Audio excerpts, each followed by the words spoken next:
In the summer of 1990, Nintendo was months away from launching the Super Famicom, a 16-bit game console with bigger games and improved graphics and sound over its 8-bit predecessor, the Famicom, or NES, in the West. Nintendo of Japan had been working on 3 games ahead of the hardware's launch that demonstrated the power of this new console and highlighted some of its special features. Super Mario World was a graphical powerhouse for the time, adding more colors and larger sprites to Mario's newest adventure than what was possible in any of his earlier games. F-Zero was a science fiction-inspired racer that made use of the Super Famicom's ability to scale and rotate background images to make racing more realistic than ever. And finally, there was Pilot Wings, a flight simulation game that pulled out all the tricks the Super NES hardware could muster to make the player feel like they were actually flying a plane. There was just one problem. Mario creator and Pilot Wings producer Shigeru Miyamoto wanted to be able to display the plane in Pilot Wings from any angle in true 3D. Despite the advanced hardware and unique graphic modes that could present games in pseudo-3D, true polygonal graphics that could render an object from any angle was thought to be an impossibility on the Super NES. A solution would eventually present itself, not from within Nintendo, but from a group of teenagers who dropped out of high school to make video games with cutting-edge 3D graphics at a small London-based development studio called Argonaut. This group of young programmers would impress the Japanese video game giant by pulling off hardware tricks Nintendo themselves thought to be impossible. This is the history of how one of gaming's most popular and enduring franchises was born out of a desire to push Nintendo hardware to its absolute limits. This is the history of Nintendo advancing that franchise further by partnering with both up-and-coming and veteran developers. This is the history of Starfox.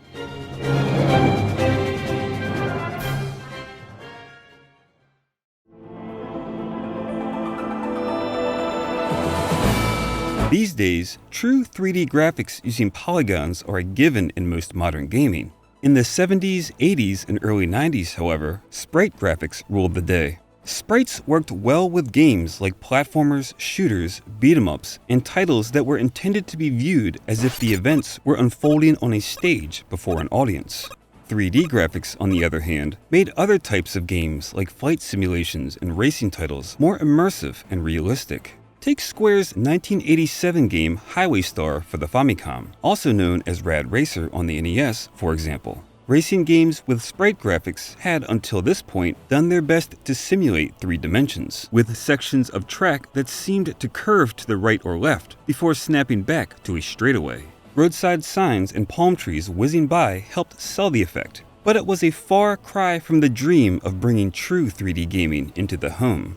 Square attempted to up the ante a little more by adding an anaglyph 3D mode in Rad Racer and included a pair of 3D red and blue lens glasses with every copy.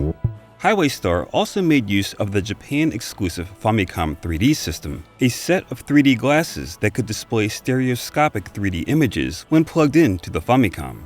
Square weren't the only ones experimenting with rudimentary 3D to make games more immersive, though. Sega had a similar device for its Sega Mark III console, better known as the Master System in the West, called the Segascope 3D glasses. These devices inched toward 3D by creating the illusion of depth, but they did little to change the actual gameplay. That would require some additional hardware.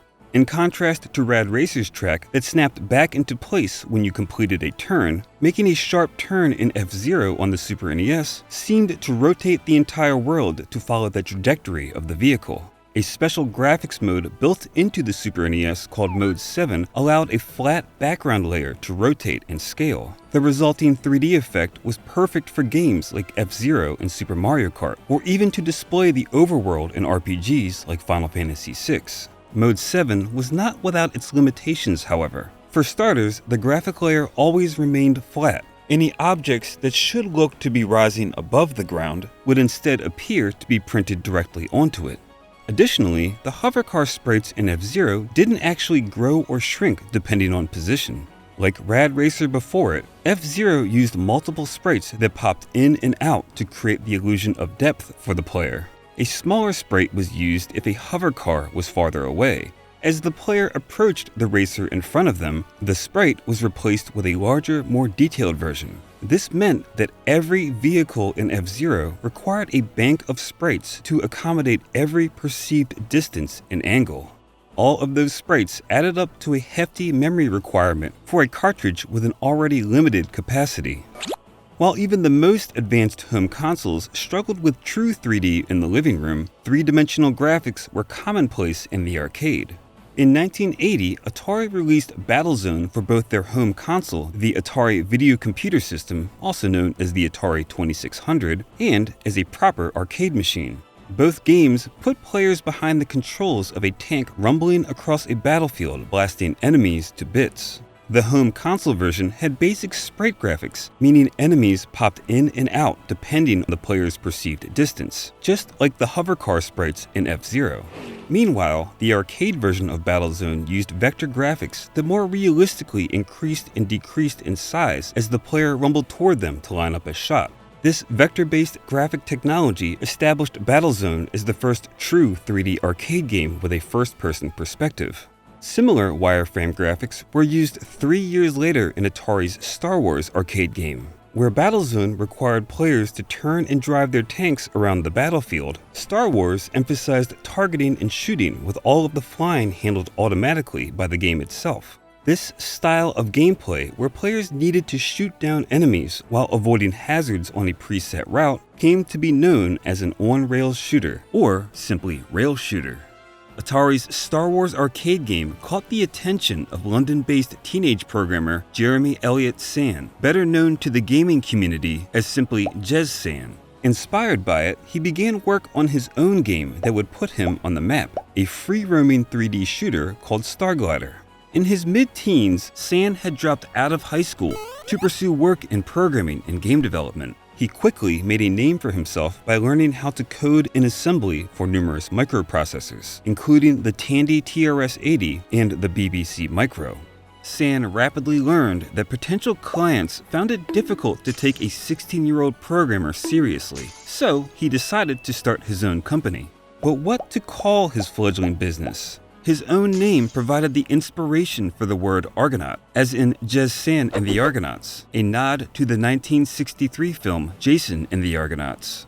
The name became official when Argonaut software was established in September of 1982. As soon as he printed business cards, the work started rolling in. The first game credited to Argonaut software was 1984's Skyline Attack for the Commodore 64. The game was a 2D shooter, not unlike Defender, that tasked players with shooting down aliens over realistic skylines from various major cities like Paris and London.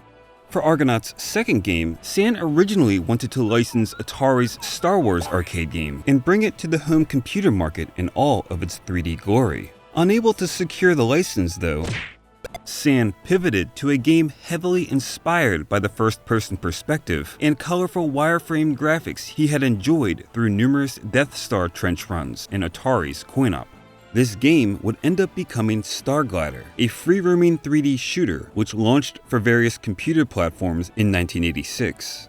Star Wars had been an on-rails shooter where piloting was left up to the game so that the player could focus solely on shooting.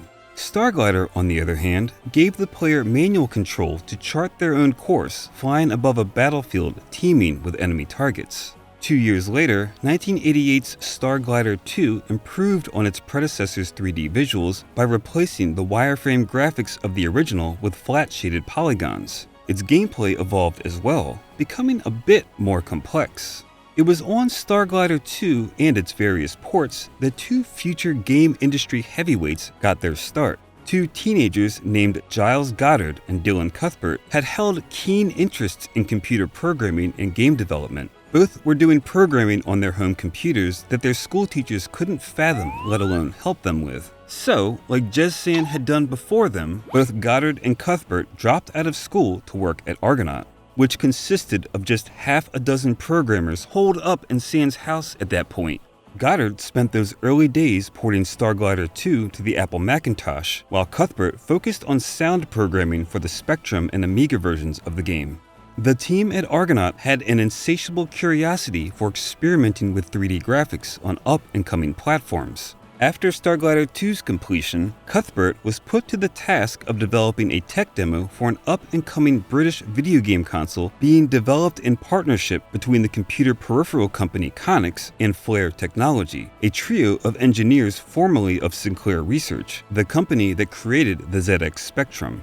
The Konix multi-system was intended to blow the Commodore, Amiga, and Atari ST out of the water with more powerful hardware and a host of peripherals like a light gun with force feedback, a steering wheel, a flight yoke, foot pedals, and even a motorized chair to recreate the immersion of sit-down arcade cabinets like Sega's Afterburner. Ultimately, Konix ran out of funds and folded before the multi-system ever saw a release. After the cancellation, Flare Technologies' Martin Brennan and John Matheson went on to design two consoles for Atari, the unreleased 32-bit Atari Panther and the 64-bit Atari Jaguar.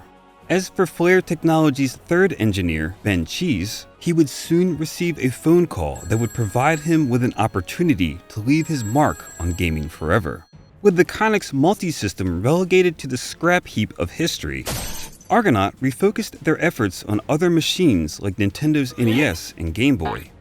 Atari dominated what little console market there was in the UK at the time, with most people playing video games on home computers. Still, Argonaut got their hands on an NES and developed a Starglider-like demo that ran at a poor frame rate, but proved wireframe graphics were possible on Nintendo's console hardware. But what about Nintendo's portable hardware?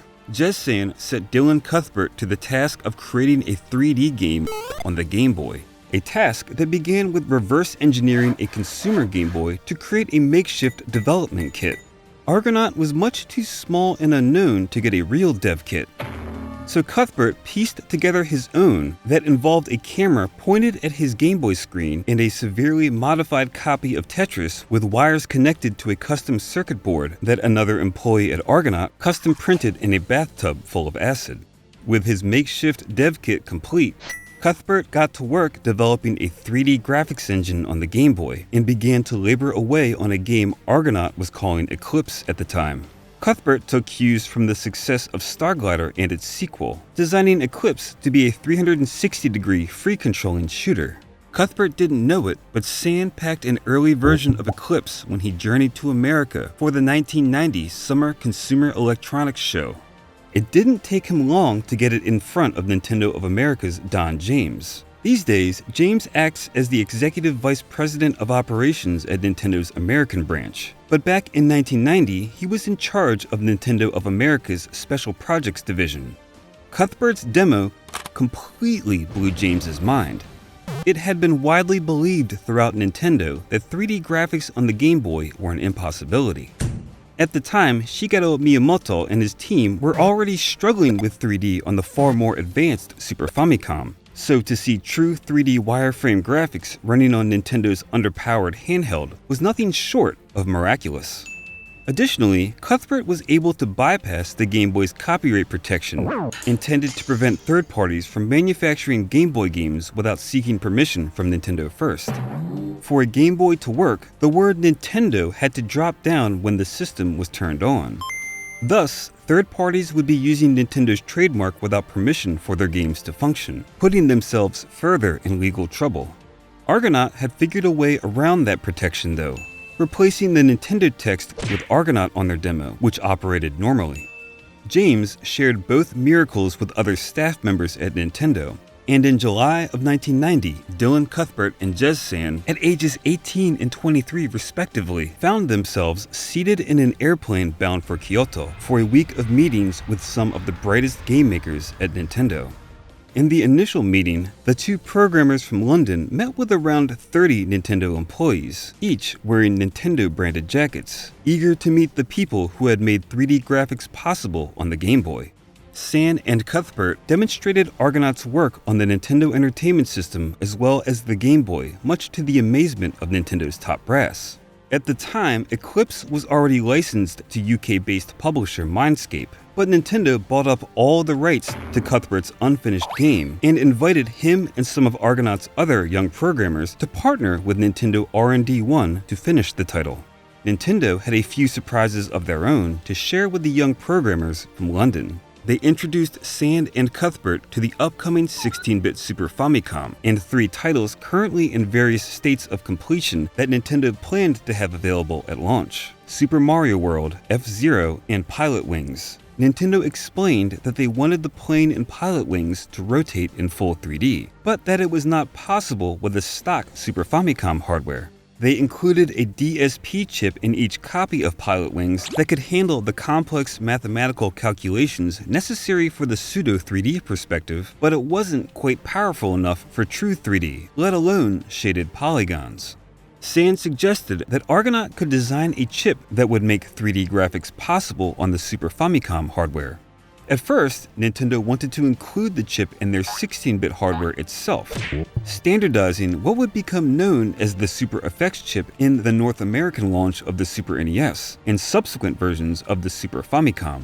Time, however, rendered this idea an impossibility, as the wheels of the Super NES's North American launch were already well in motion. Sand suggested that the chip could be added to the Super Famicom cartridges instead, assuming it would actually work.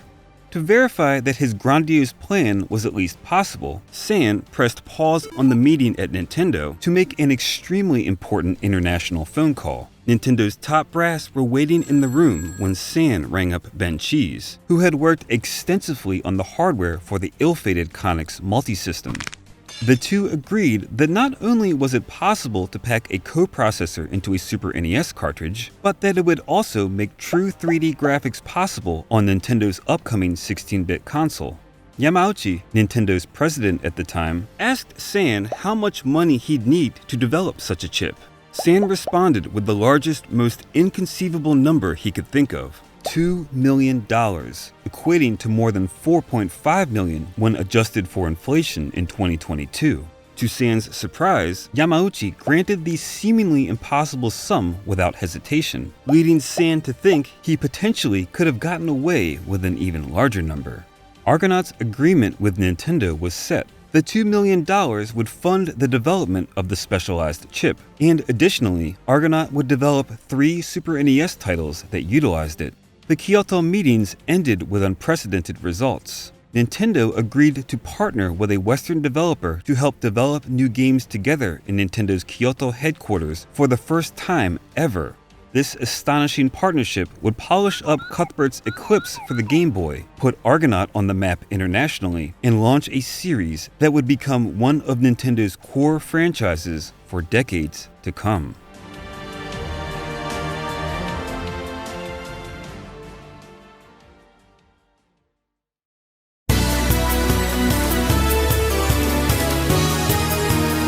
Compared to the other handhelds on the market at the time, the Game Boy felt conservative with its 4 shades of gray-green and graphically limited titles. The Atari Lynx, the Sega Game Gear, and the NEC PC Engine GT all featured full-color graphics and provided gameplay experiences more in line with home consoles. Now, thanks to the programming talents of a teenager from London and a dev kit Frankensteined together with a custom circuit board printed in a bathtub full of acid, the humble Game Boy would soon boast something its competitors could not: a game with true 3D graphics. To finish development on Eclipse, Cuthbert and team were assigned to Nintendo R&D 1, the same team led by Game Boy inventor and creative luminary Gunpei Yokoi. During development, Cuthbert would travel back and forth between London and Kyoto so that he could continue collaborating with Nintendo's R&D 1 staff. Directorial duties were handled by Yoshio Sakamoto, who had worked on several standout Famicom titles, including the original Metroid, Kid Icarus, and Famicom Detective Club. It was Sakamoto who received one of Nintendo President Hiroshi Yamauchi's infamous sudden calls in the wee hours one morning with a simple and straightforward directive: Eclipse would be renamed simply X. The soundtrack of the game was the debut work of Kazumi Totaka, who would gain fame for his composition and sound design work on numerous Nintendo games, from Super Mario Land 2 6 Golden Coins on the Game Boy to Animal Crossing New Horizons on the Nintendo Switch. Though previously thought to have originated in Mario Paint, his infamous Totaka's song first appeared in X.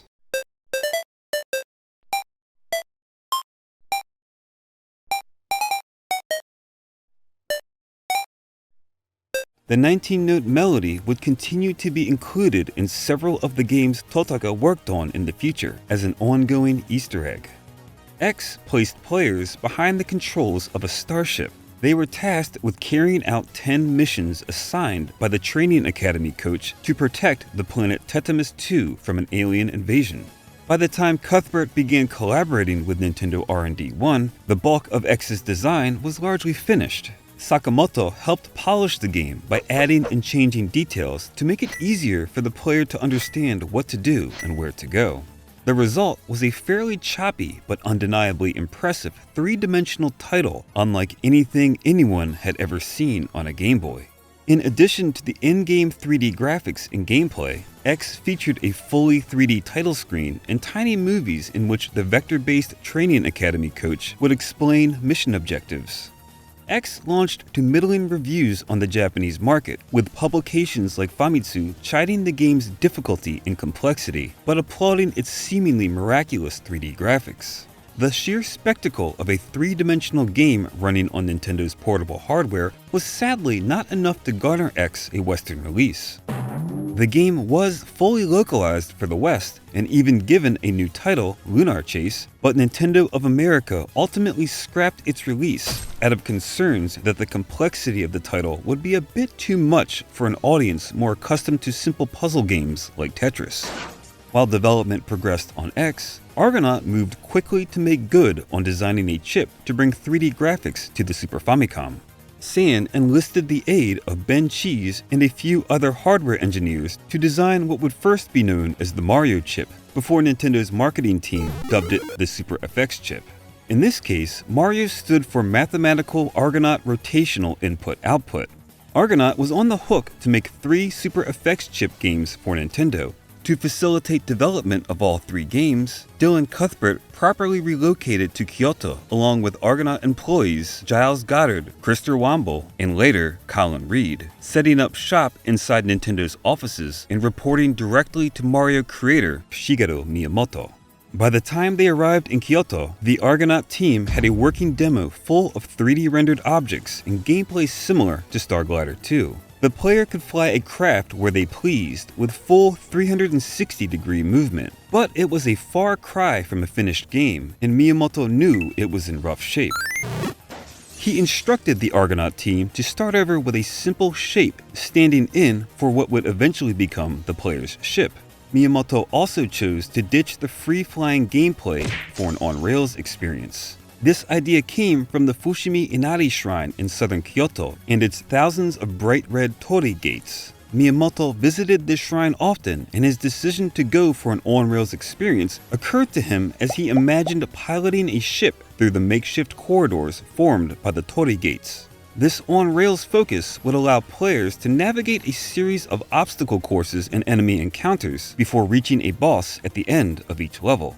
Once these changes were incorporated and working well, development on the game that would eventually become Starfox truly began.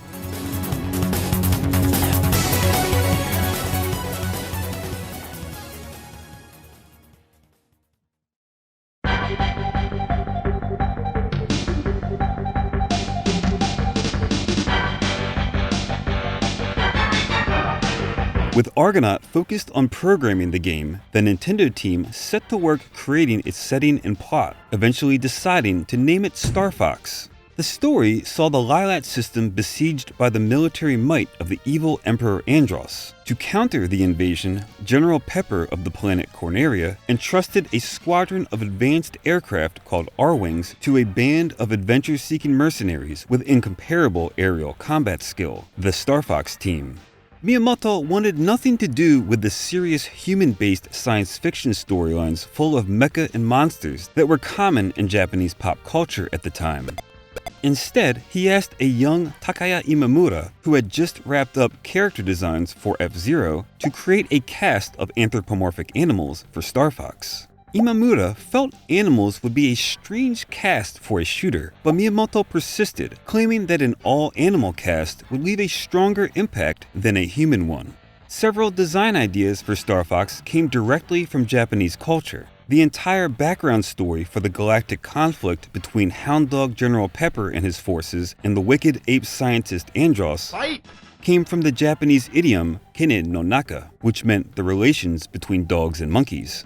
The meaning is much the same as the English expression fighting like cats and dogs, only in Japan, dogs and cats tend to get along, while dogs and monkeys are surprisingly mortal enemies.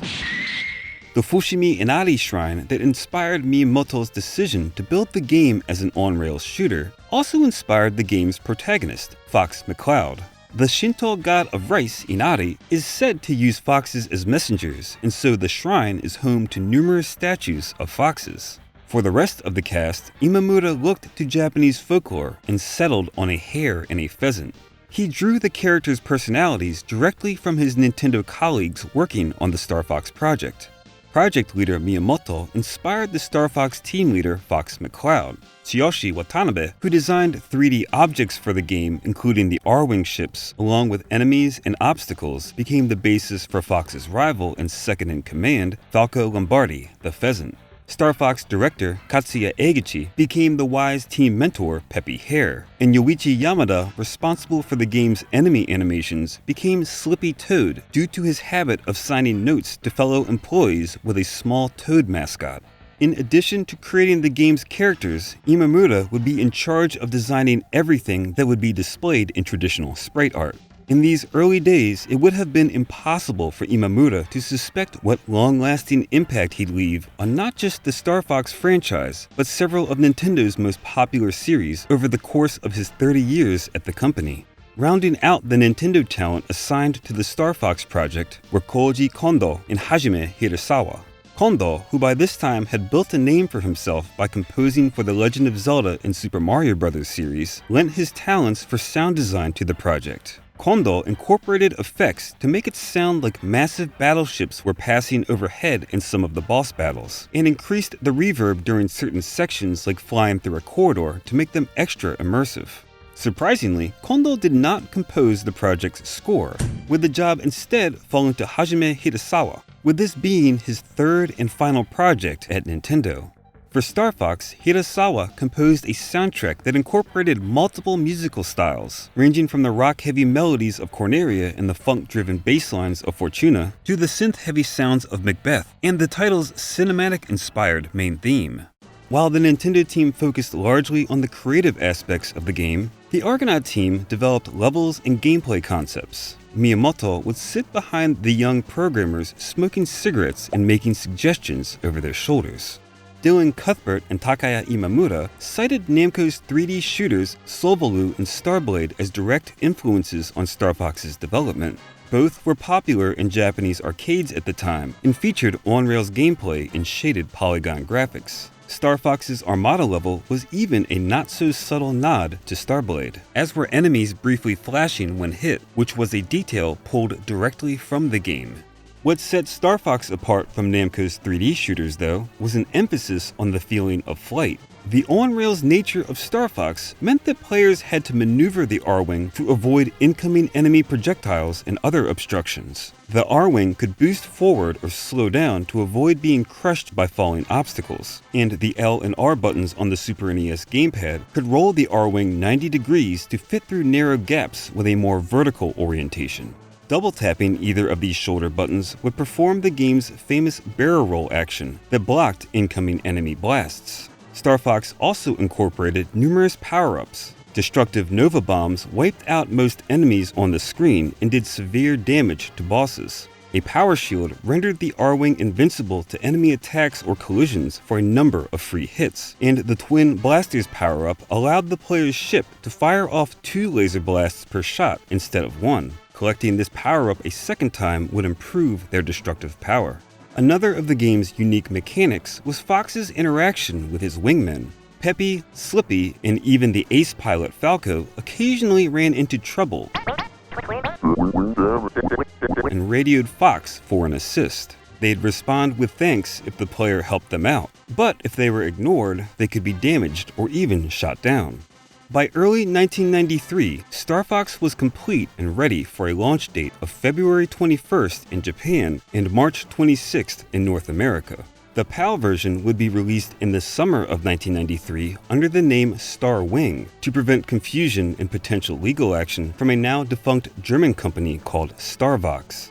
Nintendo would put $15 million behind marketing Starfox and the Super FX chip that powered it. Cuthbert even created a special competition version of Starfox with modified versions of the Corneria and Asteroid stages and its own scoring system, which were used during a promotional event called the Super Star Fox Weekend Competition. The event took place at an estimated 2,000 stores across North America from April 30th to May 2nd, 1993. Competitors who racked up the most points for their location would enter a randomized drawing to win either a vacation to various international cities like Paris or Tokyo, or a lump sum of $15,000. Similar competitions for Starwing were also held across Europe and the United Kingdom.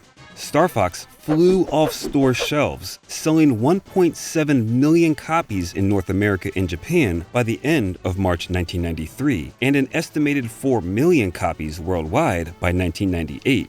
The game's success meant the pressure was on to bring Fox and his squad back for a sequel, and fast.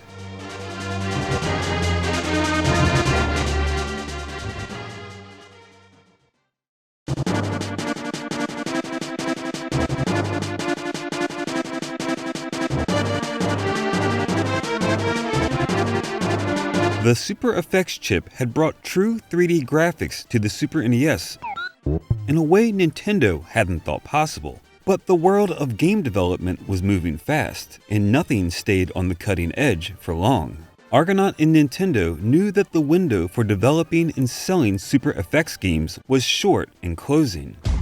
Nintendo's bitter rival Sega was preparing to bring ports of its Virtua series of arcade titles, each featuring 3D polygonal graphics, to the home market on the Mega Drive or Genesis, its 32X add-on, and their upcoming next-gen system, the Sega Saturn. Meanwhile, Sony was preparing to enter the video game industry with a console of their own called the PlayStation.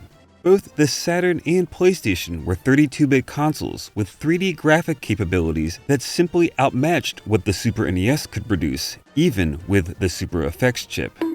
With Star Fox complete, Argonaut had 2 additional games they would need to create to fulfill their contract with Nintendo and release them hopefully before their competitors' impending new consoles launched. To expedite the development process, Giles Goddard and Dylan Cuthbert split up, each taking the lead on 2 separate projects. Goddard already had experience making racing games in the past, and would focus on creating a cartoony racing title called Wild Tracks in Japan and Stunt Race Effects in the West. Cuthbert, however, would continue to work with the Star Fox team on creating a sequel. Development on this second title, simply named Star Fox 2, began before the first game even hit store shelves.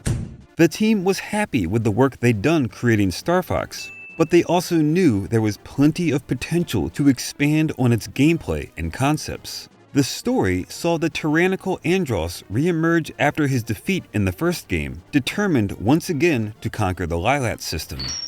The 4 main Star Fox team members would return, but would also be joined by 2 new female recruits, a cat named Mew and a dog named Faye. While the first game had been a fairly linear experience, with players simply selecting the course they would travel at the start of the game based on the difficulty they wanted to challenge, Star Fox 2 completely removed that linearity by introducing a map screen where players would need to make strategic decisions about which threats to send Fox and his friends after, and in what order. This time, Andross would launch a multi-pronged attack on Corneria and the rest of the planets in the Lylat system, which Fox's team would need to contend with, including missiles to intercept, bases to liberate, and enemy fighters to engage. It was up to players to carefully position 2 pilots from Team Star Fox around the map to counter Andross and his minions without endangering their homeworld. Ignoring an incoming missile to tackle one of the captured bases would leave Corneria vulnerable and inch the player ever closer to a game over. This new strategic focus for Star Fox 2 was only one of the changes that made this game radically different from its predecessor. While its stages still had on-rails segments that scrolled in one direction, several levels featured a free-flying 360-degree all-range mode, more in line with Argonaut's original intent for the first game. Some ground-based stages required the Arwing to transform into a mech walker to invade bases and even engage in some light platforming, such as stepping on buttons to open doors and hopping over hazards. Certain encounters, like engaging a missile in deep space, were extremely short and might only take a few seconds for a skilled player. There was also a two-player versus mode at one point during development that was scrapped in later versions of the game. Additional Arwing models were also added for the Starfox crew to pilot, adding more gameplay variety. These ranged from the ultra-nimble light Arwing piloted by Miyu and Faye to the slower, more powerful armored Arwing for Slippy and Peppy, and the balanced prototype Arwing manned by Fox and Falco. Each ship also came equipped with a charge shot that would do massive damage and could even home in on enemies once certain conditions were met in-game. All of this firepower would be necessary to engage a new, more lethal enemy, the Star Wolf Squadron, led by Wolf O'Donnell. Encounters with the Star Wolf team on the map would result in spectacular space dogfights, complete with taunts from Wolf and the rest of his team. Development of the original Super Effects chip was hampered a bit by a rushed schedule, preparing it for the first Starfox game. But as Cuthbert and the team continued working on the title, Argonaut had been laboring away at refining their new chip. They would eventually develop a second revision of it called the Super Effects GSU, standing for Graphics Support Unit, which gave Star Fox 2 the extra power it needed to improve on its predecessor. With a host of new gameplay features and a freshly revised Super Effects chip to help power them, Star Fox 2 was accelerating toward a release, when suddenly Nintendo presented an abrupt course change. The game was going to be cancelled. According to Cuthbert, Star Fox 2 was completed in time for its August 1995 launch window, but the game was held because Miyamoto wanted a clean break between 3D games on the Super NES and 3D games on the company's upcoming Nintendo 64 console. However, that decision was made when the Nintendo 64 was intended to launch in December of 1995. In reality, the N64 launch was delayed multiple times. First, from December of 1995 to April of 1996, and then once more from April to June of 1996 in Japan. North America wouldn't see the N64 until September of that year, and other regions wouldn't get Nintendo's new console until March of 1997. Had Star Fox 2 been released as intended, it could have been on the market for the better part of a year to a year and a half before Nintendo's new console finally made it to store shelves. Star Fox 2 may have been cancelled, but it wouldn't be lost to time. It would take 22 years, though, for the game to resurface in an official capacity, first on the Super NES Classic in 2017, and then later on Nintendo Switch Online. Other games that utilized the Super FX chip did see releases late in the lifecycle of the Super NES, though. Nintendo's own Super Mario World 2, Yoshi's Island, took advantage of the chip's ability to scale and stretch boss enemies, as well as incorporate other special effects. And without the Super FX chip, the Super NES port of Doom would not have been possible. The cancellation of Star Fox 2 marked the end of Argonaut Games' involvement with the series and the conclusion of their exclusivity contract with Nintendo. Argonaut would pitch Nintendo a demo for a 3D action platformer featuring Yoshi from Super Mario World, but Nintendo passed, effectively ending their partnership with the company and leaving San and his team to pivot towards developing the game as an original IP.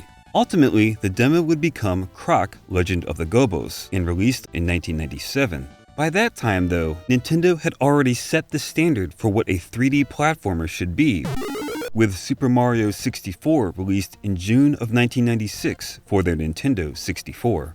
Giles Goddard would stay on with Nintendo, continuing to push the envelope with 3D graphics. Goddard's experiments with motion tracking, for example, resulted in the stretchable Mario face at the title screen of Super Mario 64.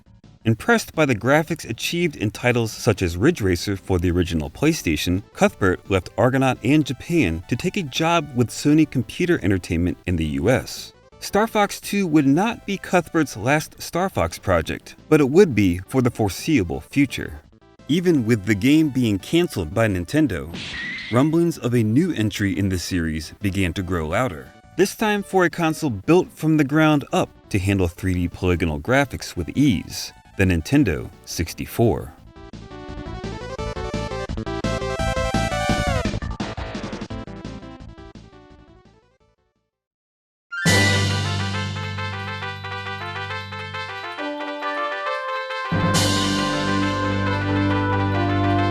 With Star Fox 2, Nintendo intended to push the series forward with gameplay that emphasized strategy, platforming, and the ability to freely explore in a 3D space. On the N64 though, Nintendo would instead attempt to remake and perfect the original Super NES Star Fox.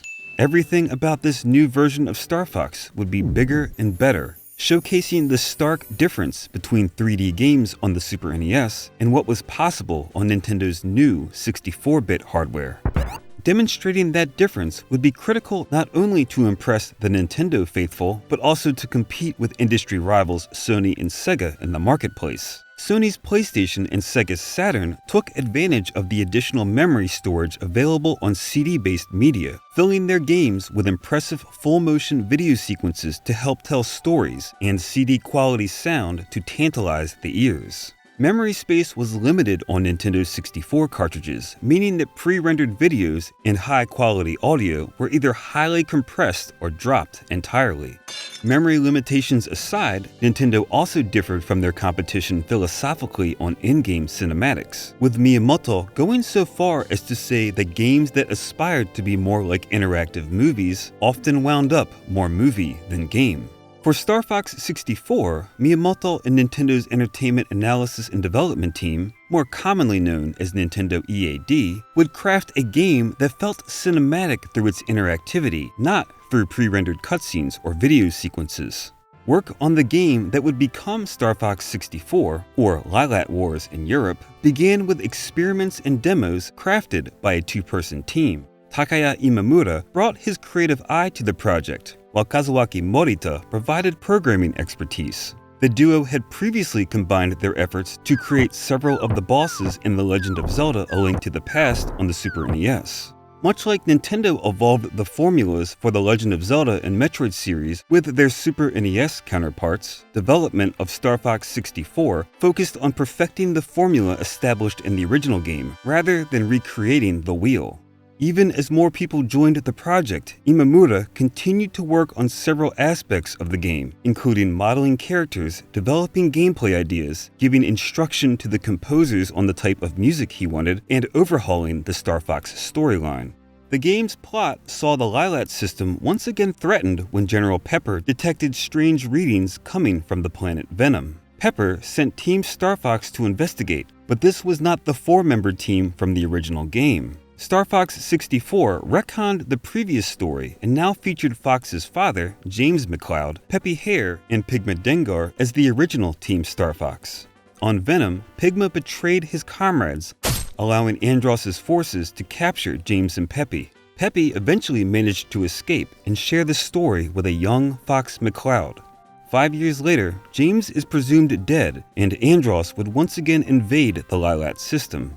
To thwart Andross, General Pepper called upon a new Star Fox team: ace pilot Falco Lombardi, team mentor Peppy Hare, mechanic Slippy Toad, and James's son, Fox, following in his father's footsteps as team leader.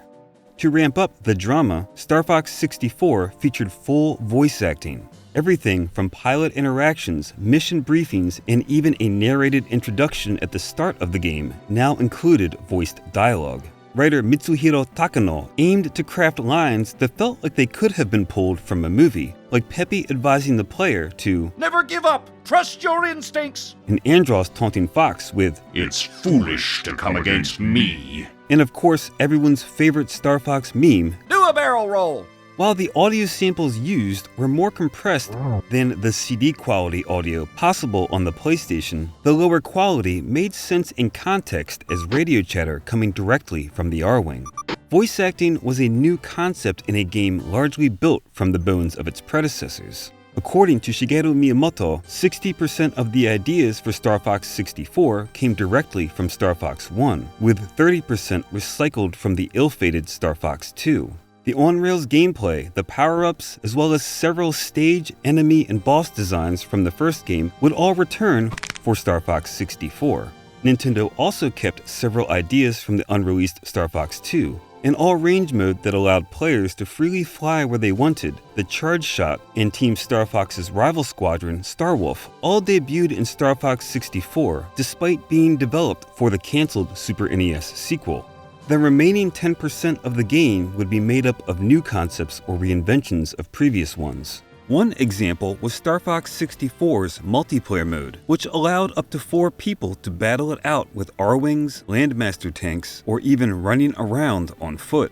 Just like in the original game, Fox's wingman could be shot down, but Star Fox 64 made a wingman's loss feel more impactful, as each pilot had a special ability that would aid Fox in his fight against Andross. As the team veteran, Peppy would act as an in-game tutorial, offering helpful advice for navigating the game's levels and conquering its numerous foes. Slippy would analyze boss enemies and show their health as part of the heads-up display.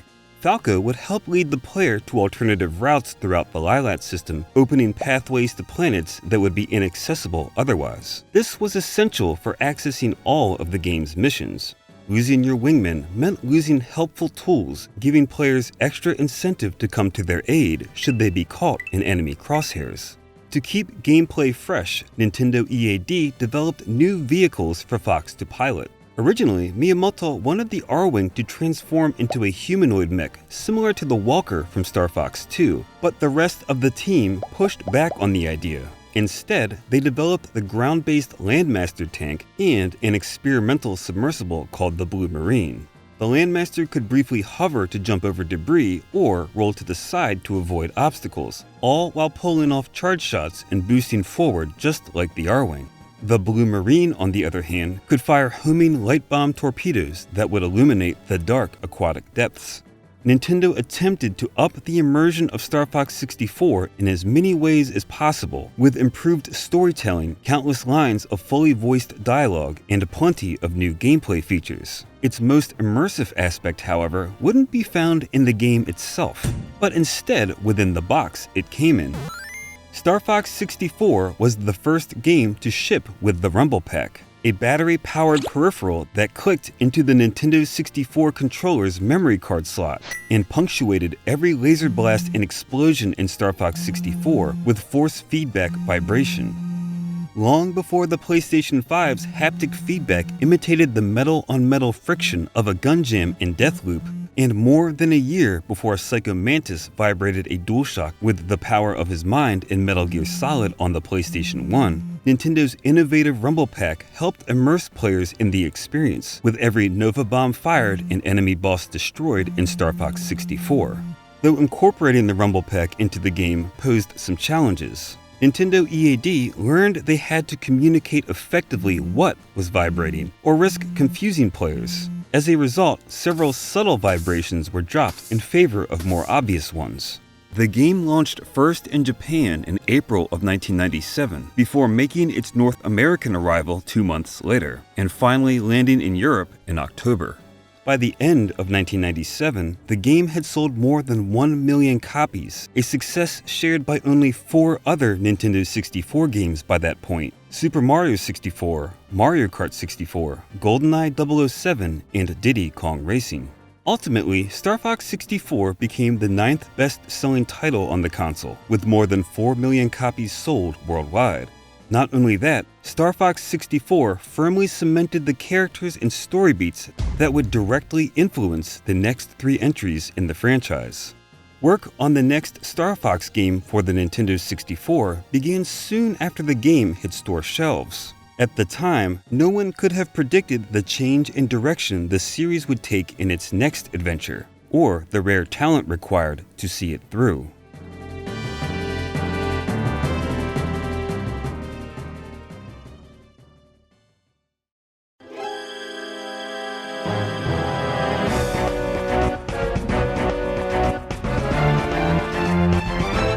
Creation of the next Star Fox game began with Shigeru Miyamoto asking Takaya Imamura for a radical course change. Up until this point, the series fit comfortably into the rail shooter genre. The next Star Fox, however, would ditch the familiar formula in favor of a new genre. Imamura and Kazuaki Morita, the two creators who helped make Star Fox 64 a smash hit, got to work planning a new entry in the franchise that pulled Fox McCloud out of his R-Wing and featured ground-based third-person shooting. The Nintendo 64 was nearing the end of its life cycle, and many of Nintendo's best and brightest were already shifting their attention to new Mario and Zelda projects for the upcoming successor to the console, the GameCube, or as it was known at that time, Project Dolphin. This new Star Fox title remained locked onto Nintendo's 64-bit hardware though, despite the GameCube's launch drawing ever closer. As development continued, Miyamoto presented Imamura with a more efficient path forward that would combine his initial work on this new Star Fox with another game already in progress by Nintendo's longtime second-party developer, Rare. Rare, a developer based in the UK, began its relationship with Nintendo in the mid-80s. Much like how Argonaut had impressed Nintendo by reverse engineering a Game Boy, Rare reverse engineered Nintendo's Japanese Famicom console to understand how it worked and start making their own games without an official dev kit. This won Rare a great deal of respect and financial backing from the video game giant, helping the company define themselves as a major developer on the NES. In the mid-90s, Rare's work creating pre-rendered 3D visuals with Silicon graphics computers convinced Nintendo to eventually buy a 49% stake in the company, making Rare an official second-party Nintendo developer. This also earned them the right to use one of Nintendo's most iconic characters to create the Donkey Kong Country trilogy for the Super NES. With longtime third-party developers like Capcom and Squaresoft abandoning Nintendo in favor of the additional storage available on CD-based media and the gentler publishing restrictions offered by Sony and Sega on their 32-bit consoles, it was Rare that helped bolster the Nintendo 64's library, delivering some of the biggest games on the system like GoldenEye 007, Blast Corps, and Diddy Kong Racing, all of which were released in 1997 alone. And now, at the tail end of the N64's lifespan, a new project called Dinosaur Planet was to be Rare's swan song on the system, pushing their years of Nintendo 64 know-how to the limit for one last adventure on the console. Development on Dinosaur Planet began as soon as Diddy Kong Racing was completed. The group who crafted Diddy's kart-based adventure were split into two teams, with some members moving on to the project that would eventually become Jet Force Gemini, and the others being assigned to Dinosaur Planet. The original plan would have seen Timber the Tiger from Diddy Kong Racing take a starring role in Dinosaur Planet as a time-traveling adventurer. But as development progressed toward a game told through two characters with interwoven stories, Timber was dropped. Instead, Dinosaur Planet would be explored by two anthropomorphic heroes, Saber, a wolf, and also a nod to Rare's 1984 game Saberwolf, and Crystal, a fox. Each would have a unique dinosaur sidekick and special abilities to aid them throughout their journey. Players would be able to switch back and forth between playing as Saber and Crystal by visiting certain locations around the map called swapstones. Additionally, the game would feature real-time expressions and extensive voice samples. To fit all of this into the game, Dinosaur Planet was planned to make use of the N64's 4 megabit RAM expansion pack and release on a 512 megabit cartridge, the largest available for the console. Nintendo's The Legend of Zelda: Ocarina of Time proved massively influential to the development of the game, which eventually featured combat, exploration, and even Z-targeting mechanics, more than just a little reminiscent of Link's first 3D outing. By the year 2000, the team working on Dinosaur Planet had finished a demo ahead of the next E3, which was to be shown off at the event alongside Rare's Perfect Dark and Conker's Bad Fur Day, two titles also for the Nintendo 64. Plans changed suddenly though, when Nintendo called a meeting with Rare during E3 to discuss the demo. The project had reached Shigeru Miyamoto, who had noticed the striking similarity between the game's protagonist Saber and Fox McCloud.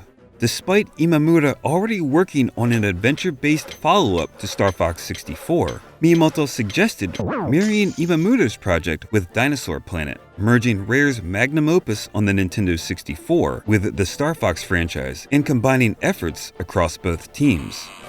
Shortly after E3 2000, lead artist Kevin Bayliss, director Lee Schuneman, and other members of Dinosaur Planet's development team found themselves bound for Nintendo's headquarters in Kyoto, Japan, for a week of meetings with Miyamoto and Imamura. Their goal was to work out the best way to pull the Star Fox universe into the Dinosaur Planet project. First and foremost, Saber the Wolf would be replaced with Fox McCloud as the main protagonist. Some of the game's characters were cut entirely, like Saber's father Randorn, and others were completely reworked, like Crystal the Fox, who would receive a more mature design with risque clothing inspired by the American comic book series Vampirella. The Swap Stone that originally allowed players to switch between controlling Saber and Crystal became the Warp Stone, allowing Fox to travel to the various areas of Dinosaur Planet. Much deliberation was also made about Fox's primary weapon for the game. Imamura's plan for his original project was that Fox use a gun, but that really didn't fit into the Dinosaur Planet design. A sword and shield were also considered, along with a whip, but ultimately it was decided to equip Fox with Crystal's staff, which would serve multiple purposes like fighting off enemy attackers, lifting objects to reveal secrets, and acquiring new abilities which unlocked the path forward as the game progressed. Flight sections were also tacked on, where players would briefly pilot the series' familiar Arwing spacefighter en route from one part of Dinosaur Planet to another, helping the game feel more like a part of the Star Fox universe.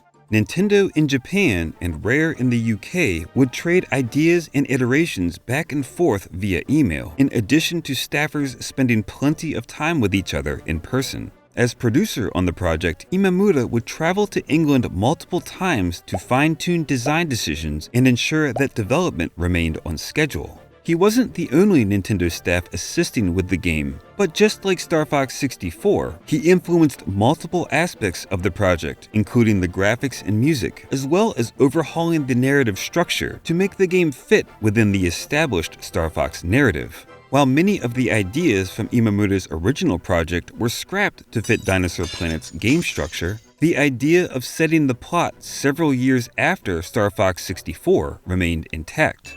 8 years had passed since Team Star Fox defeated Andros and saved the Lilat system. While Fox McCloud and his crewmates were still revered as heroes, a lack of galactic conflict left the team scrounging for mercenary work to pay the bills. The Great Fox was in a state of disrepair, and Falco had gone missing, seemingly abandoning the team out of sheer boredom.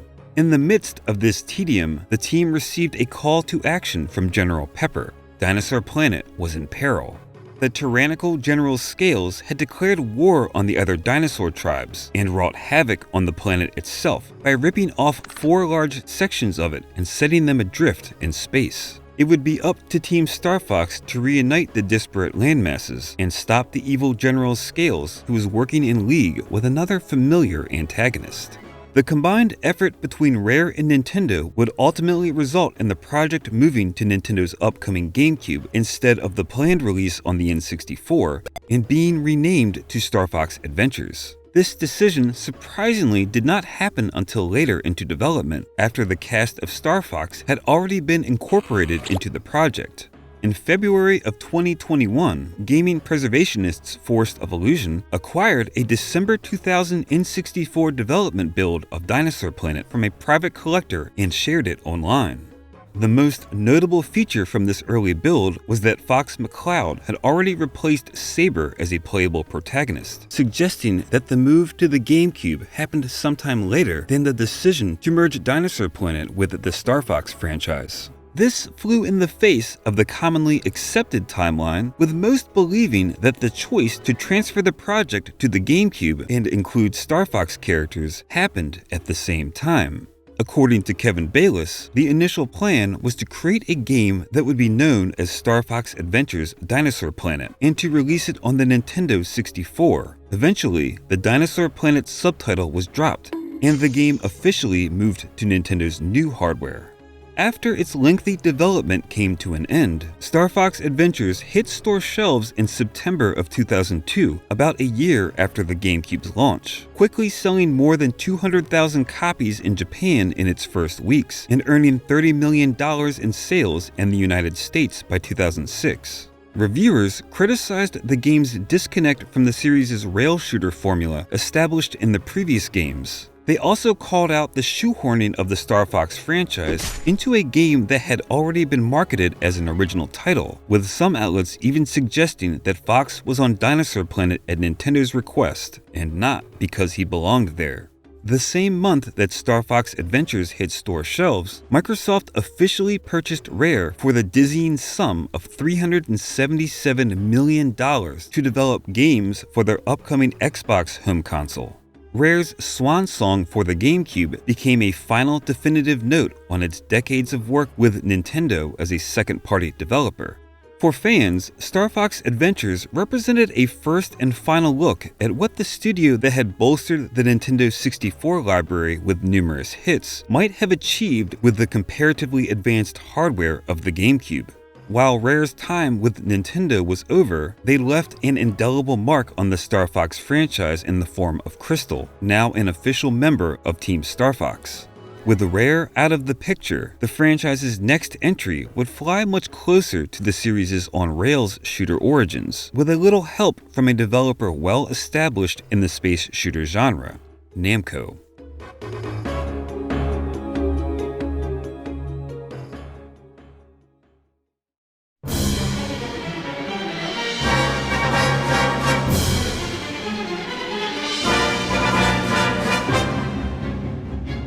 In March of 2001, Nintendo's longtime competitor Sega discontinued their final home console, the Dreamcast, and restructured into a third-party developer. This presented an opportunity to turn the two companies' rivalry into a mutually beneficial relationship. In February of 2002, Nintendo announced they were collaborating with not only Sega, but also one of their longest third-party partners, Namco, to build an arcade system based on the GameCube's hardware. In honor of the three developers working together, this arcade system was named the Triforce, after the magical MacGuffin prominent in the Legend of Zelda franchise. The trio of game companies imagined an ultra-efficient future where almost every game was a chance to kill two birds with one stone. The Triforce system's hardware was so close to the GameCube's that every project created for the arcade board could easily have a console counterpart, or vice versa, with a minimal amount of additional development time or resources spent. The best example of this concept in action was Sega's take on the F-Zero franchise. Created under the guidance of Nintendo's Takaya Imamura and Toshihiro Nagashi, the president of Sega subsidiary Amusement Vision, and the man who would later go on to create the Yakuza series. Nagashi had cut his teeth as a designer on Sega's Virtua Racing arcade game before later directing Daytona USA, one of the company's most successful and well-known racing titles. Now, he wanted to bring the high-speed thrill of Nintendo's F-Zero series not only to arcades, but also to Nintendo's GameCube by using the Triforce arcade system. F-Zero GX hit GameCubes in Japan in the summer of 2003, launching alongside its arcade counterpart F-Zero AX. The arcade machine accepted Nintendo GameCube memory cards, bringing a connection between the two games by letting players unlock F-Zero AX exclusive cars and tracks for use in the home version of the game, while also allowing them to bring their tuned-up F-Zero GX racers to the arcade and compete against other players. Namco wanted to produce a similar symbiotic relationship between the arcade and the home console using a certain group of space mercenaries hailing from the Lilat system. On May 8, 2002, they held a joint press conference with Nintendo to officially announce the next two Star Fox games, a second title for the GameCube with a corresponding arcade counterpart. The series that had originally drawn inspiration from Namco's arcade space shooters Starblade and Solvaloo would receive two new games with Namco at the helm. There was just one problem. While the home console side of Namco's Star Fox project would see a release, its arcade counterpart sadly never made it off the runway. Details as to why the game was cancelled or what Namco was planning are virtually non-existent. At best, tenuous answers for what might have been can be found in the game Nintendo and Namco would ultimately release as Star Fox Assault on the GameCube. Under the project name Star Fox Armada, development on Assault began 6 months after Star Fox Adventures was released. Once again, Shigeru Miyamoto would step in with a directive to help shape the project. Miyamoto wanted Imamura to make Star Fox quote-unquote cooler than ever before. Imamura also knew that fans were itching for the shooter gameplay the series had become known for prior to Star Fox Adventures. These two core ideas of creating a cooler Star Fox game with an emphasis on shooting action would influence every design aspect of the game, including the principal cast's new look, its music that combined an orchestral score with pulse-pounding drums, and a storyline featuring a combination of familiar faces along with a new nefarious enemy. Star Fox Assault's story picked up right where Star Fox Adventures left off. A year had passed after Fox defeated a resurrected Andross at the climax of Adventures with a little help from Falco Lombardi. Crystal, who Fox rescued in the previous game, officially joined the team, taking Pepe's place as the 4th Arwing pilot in the squadron after he stepped down. With Andross gone, his nephew and former Star Wolf member, Andrew Oikini, gathered up the remnants of his uncle's forces and set about harassing the Lilat system once again. The very first level of Assault felt like a return to form for the series, with on-rails gameplay set against an epic galactic conflict, complete with squadrons of space fighters too numerous to count and capital ships firing constant barrages of destructive power. Though Oikini was initially presented as the villain, he was quickly swept aside by Assault's true main antagonist, the Aperoids, a new insect-like menace determined to assimilate all lifeforms in the galaxy. This new threat would lead to a shaky alliance between Fox's crew and Team Starwolf, returning from Star Fox 64 with a new teammate, Panther. To combat the Aperoid invasion, Assault armed Fox and his team with guns. Lots of guns. Imamura's desire to see Fox blasting his way through a seemingly insurmountable enemy force may have been quashed for Star Fox Adventures, but Assault made his idea a reality. In addition to Fox's trusty blaster, players picked up machine guns, homing launchers, Gatling guns, and a sniper rifle.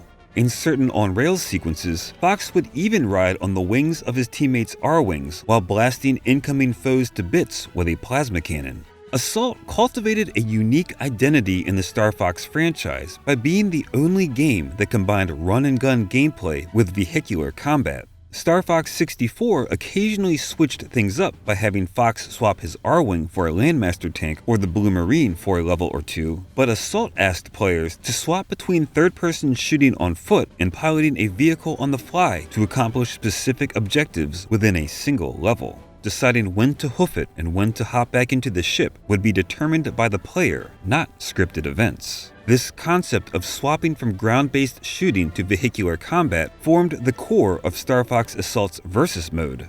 Up to 4 players could compete in stages pulled directly from Assault's campaign. Each match would see combatants take control of various Star Fox characters and attempt to defeat one another while racing to acquire vehicles and achieve victory with superior firepower. Additional weapons, playable characters, and multiplayer maps would be unlocked by continuously playing the multiplayer mode. Much like Star Fox 64, Assault's replayability was enhanced thanks to a medal system that awarded points based on player performance in each of the game's 10 missions. Collecting all silver medals or better would unlock Namco's arcade shooter Xevious in all regional versions of the game. In Japan, Famicom versions of Battle City, a top-down tank game, and Starluster, a first-person space combat title, were also possible to unlock. Collecting medals and special flags could also unlock characters and weapons in Versus mode, such as Wolf O'Donnell or the Demon Sniper Rifle that was capable of taking out a target with a single shot. Assault's heavy emphasis on multiplayer is perhaps the best guess we have for what the ill-fated Star Fox arcade machine might have been. Like F-Zero AX and GX, perhaps playing through the campaign and gathering medals would unlock different weapons and playable characters in the game's arcade counterpart. Since Namco and Nintendo's press conference in May of 2002, no additional details about Star Fox Assault's arcade counterpart have ever surfaced. No concept art, no demos, no whispers, and certainly no arcade machine. While the arcade game remains steeped in mystery, Star Fox Assault for the GameCube launched first in North America, but not in retail stores. Instead, it would be available exclusively to rent for a 2-week period at participating Blockbuster and Hollywood Video locations beginning on February 1st, 2005. It then hit store shelves on February 14th in North America, followed shortly by a Japanese release on February 24th. And finally launched worldwide in mid-June. Whether or not Assault's 2-week rental exclusivity deal hurt its sales at retail is anyone's guess, but regardless, it still sold well enough to make it into the Player's Choice line of Nintendo titles on the GameCube. Critics applauded the game's orchestral soundtrack, focus on multiplayer, and the ability to switch between vehicles on the fly, but ultimately found the on-foot sections tedious and out of step with the on-rails shooter action the series seemed to be drifting farther away from. With the next generation of consoles primed to launch, Star Fox Assault faded from view, as did the once-announced Star Fox arcade game. The franchise was far from grounded though, as Fox's next outing would arrive on Nintendo's latest handheld to complete the storyline started in Star Fox 64, with a little help from one of the series' original creators.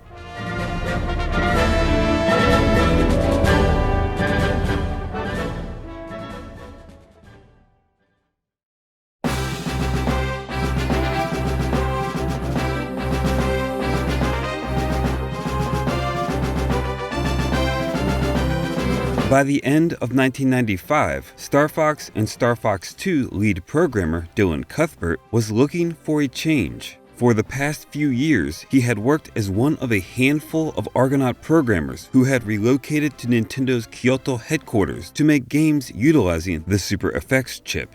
With the completion and subsequent shelving of Star Fox 2, Argonaut's contract with Nintendo had reached an end, and Cuthbert was free to strike out on his own. He had grown enamored by the cutting-edge visuals of games like Ridge Racer on the original PlayStation that brought arcade-quality graphics into the home. So enamored, in fact, that he took a job with Sony Interactive Studios America, where he would spend the next 2 years working as lead programmer on a 3D action platformer called Blasto for the PlayStation 1.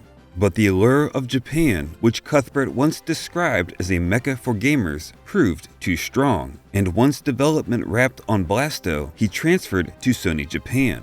There, he developed tech demos to help sell the advanced hardware of the upcoming PlayStation 2 to game developers, while also working on the first Ape Escape game for the console, the Japan-exclusive Piposaru 2001, generally referred to as Ape Escape 2001 in the West.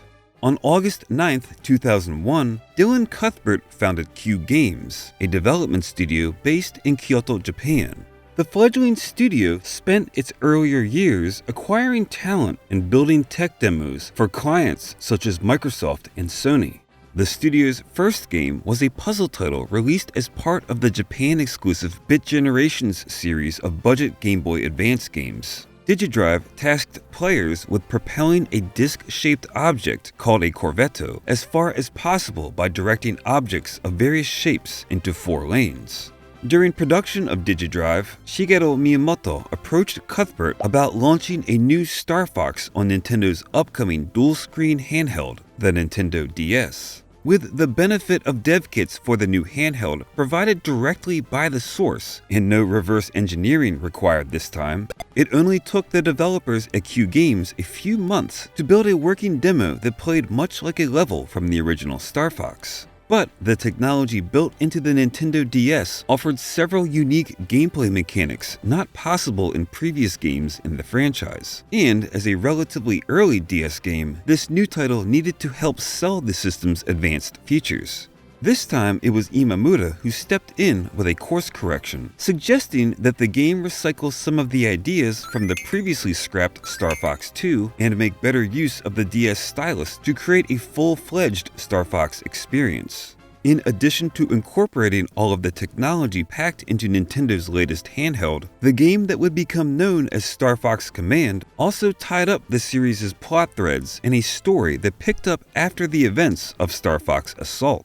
With Andros long gone and the Aperoid invasion quelled, Team Star Fox went their separate ways. Peppy took over for Pepper as the new general of the Cornerian forces. Falco flew the coop seeking glory as he had during the events of Star Fox Adventures. Slippy Toad found love in the amphibian arms of series newcomer Amanda. And Team Star Fox's newest recruit, Crystal, left the team and cut off her relationship with Fox after a bitter disagreement. But a new threat was on the rise in the Lylat system, hailing from Andros' long-abandoned base of operations, the planet Venom. The Anglar army, led by Emperor Anglar, emerged from deep within Venom's polluted oceans to seize control of the Lylat system. With his team long gone, it was up to a lone Fox McCloud to stand up to a new enemy. Over the course of Command, the separated members of Team Star Fox would fly to Fox's aid, along with new companions and familiar faces, making for a playable roster of 14 different characters, the largest of any Star Fox game. Newcomers like Slippy's fiancée Amanda, Peppy's daughter Lucy Hare, and Andros' grandson Dash Bowman were introduced, while familiar faces from Star Fox 64 and Assault, including Team Starwolf, would return as playable characters. Easily the biggest surprise on the roster was Fox's father, James McCloud.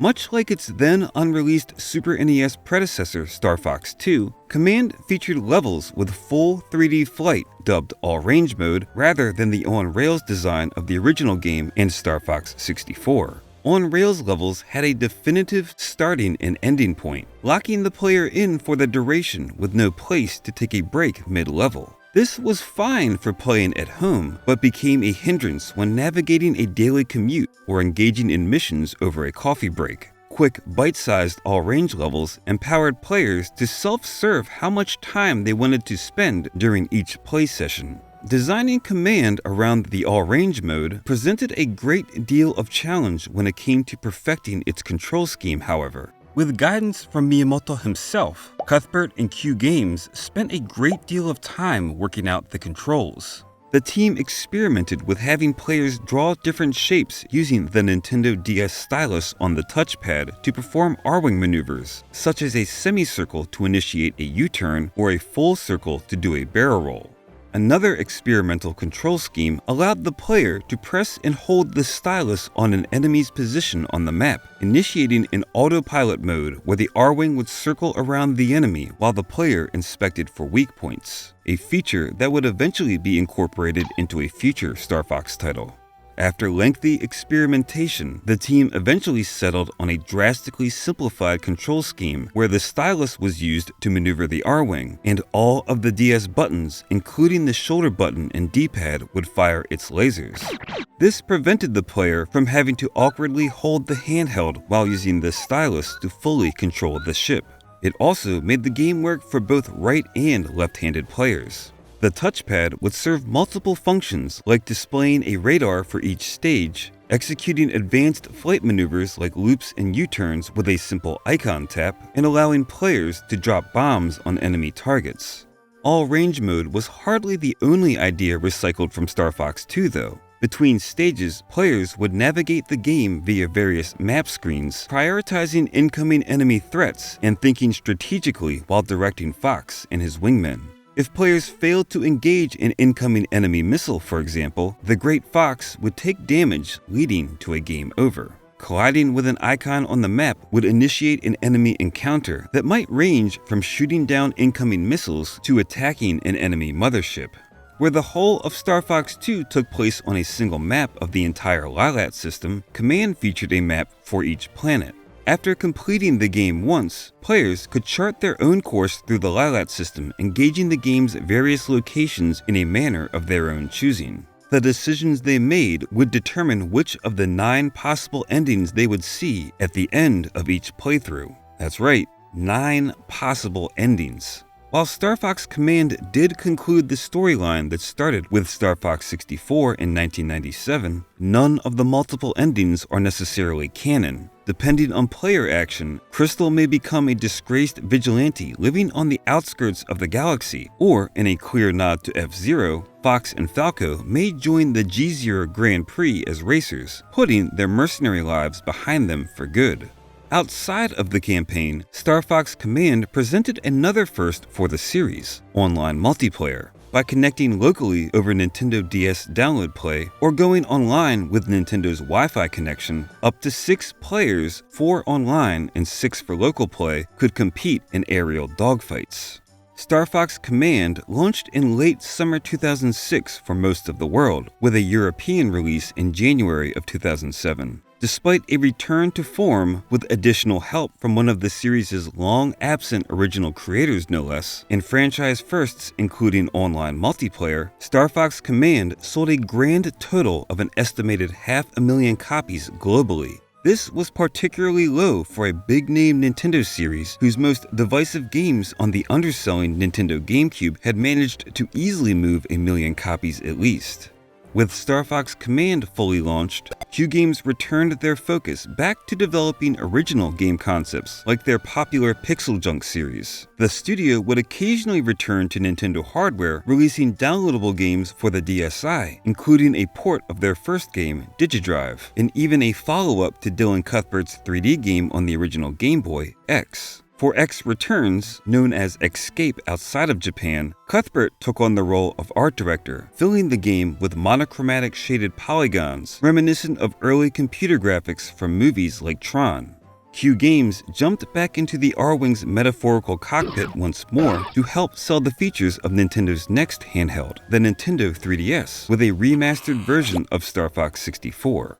Along with a top-to-bottom overhaul of the visuals that worked to great effect with the 3DS's built-in stereoscopic 3D mode, Star Fox 64 3D took advantage of the handheld's gyroscopic sensors, allowing players to control the R-Wing by simply tilting and moving the handheld itself. The game also reworked the multiplayer mode of the classic Nintendo 64 title, removing the Landmaster tank and on-foot combat of the original to focus exclusively on 4-player aerial dogfights. Miyamoto had a lot riding on the success of Star Fox 64 3D, going so far as to tell Dylan Cuthbert during development that if the game didn't appeal to first-time players, Fox McCloud might have to hang up his wings permanently. When the game debuted in North America on September 9, 2011, critics nitpicked the lack of new content and the game's stubborn refusal to take the multiplayer mode online, a feature Star Fox Command had achieved 5 years earlier. Reviews did applaud the graphic improvements and dedication to recreating the original experience with pinpoint accuracy. Star Fox 64 3D marked the end of Dylan Cuthbert's involvement with the franchise he was instrumental in bringing to life in the early 90s, though the Star Fox series still had one surprise left in store for him in the form of a long-cancelled game finally seeing the light of day. Star Fox's next mission would see the series thrust into a battle for relevance in an attempt to demonstrate the untapped potential of yet another piece of Nintendo hardware. The team of anthropomorphic animals had faced off against tyrannical monkey scientists, cybernetic insectoids, and aquatic emperors, but now the squad would do battle with a brand new foe, the Wii U gamepad.